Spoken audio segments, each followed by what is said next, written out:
Moving on, law enforcement in one Texas town now have religious decals on their vehicles, and not everyone is happy about it. Our Blessing Iwuchukwu explains. The group says the decals go against the constitutional separation of government and religion, while others in Kinney County say they don't know what the big deal is about. Once you step inside Yvette Garcia's office, you quickly spot symbols of spirituality sprinkled around her room. Trust in the Lord with all my heart. I'm a Bible thumper.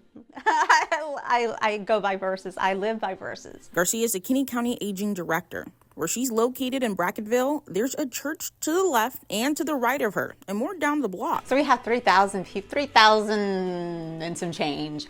And I believe we've got about 6 or 7 churches. So we're doing pretty good, for being such a small community.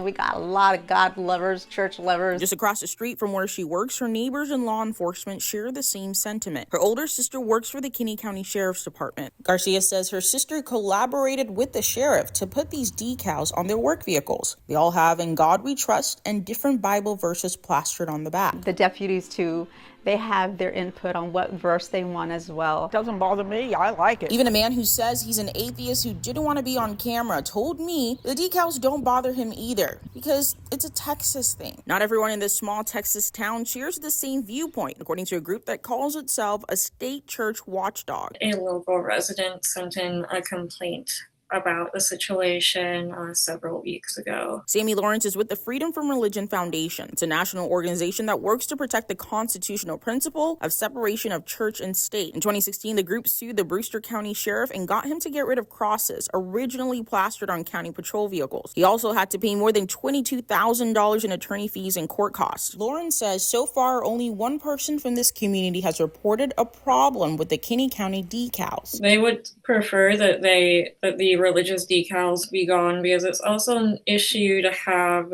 government property essentially plastered with messages telling people what they should believe or that they should believe in a God. FFRF says funding for the decals reportedly came from Texas's public-funded Operation Lone Star, which was designed to help border counties like Kinney County to deal with illegal border activity. Lauren says her group emailed the sheriff and sent a physical letter demanding for the decals to be taken off. She says they haven't gotten a response. I'm sorry to hear that this person's offended, and someday, hopefully, that they'll find that love again, whatever their beliefs are, I know, but it's all about lost love, I think, and hurt.